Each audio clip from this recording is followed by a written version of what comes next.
भगवान शंकर, जिन्हें महादेव, भोलेनाथ, शंभु और नीलकंठ के नाम से जाना जाता है, केवल एक देवता नहीं है, बल्कि वे स्वयं अस्तित्व की मौन, वे आदि हैं, अनंत हैं और उस शून्य के भी प्रतीक हैं जहां सब कुछ विलीन हो जाता है।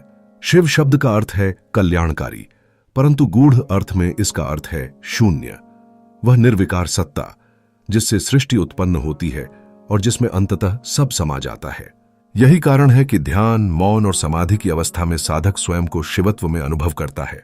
महादेव का शरीर भस्म से ढका है, जो इस सत्य की स्मृति दिलाता है कि जो कुछ भी भौतिक है वह नश्वर है। भस्म हमें यह सिखाती है कि जीवन में सब कुछ अस्थायी है और केवल आत्मा ही शाश्वत है। उनका तृतीय नेत्र चेतना का प्रतीक है। जब यह खुलता है तो अज्ञान का नाश होता है और केवल सत्य का प्रकाश रह जाता है। उनके गले में सर्प लिपटा है, जो काल का प्रतीक है। यह दर्शाता है कि उन्होंने समय और मृत्यु को भी अपने नियंत्रण में रखा है। समुद्र मंथन के समय निकले विष को पीकर उन्होंने नीलकंठ का रूप धारण किया। यह हमें सिखाता है कि सच्ची दिव्यता केवल सुख का नहीं, बल्कि विष को भी प्रेम पूर्वक स्वीकार करने की क्षमता का नाम है। शिव का संबंध पंच तत्वों पृथ्वी, जल, अग्नि, वायु और आकाश से गहराई से जुड़ा है।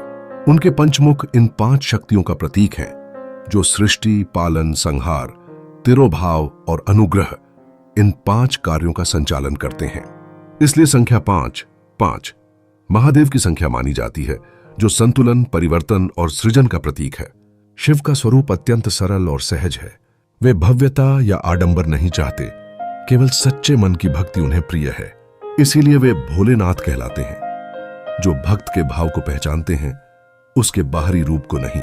शिव की साधना का अंतिम सार यही है कि जब मन का विकार समाप्त हो जाता है, जब इच्छाएं शांत हो जाती हैं, तब भीतर का जो शुद्ध, शांत और अनंत चेतन शेष रह जाता है, वही शिव है। जो स्वयं में स्थिर हो गया, वही शिव हो गया।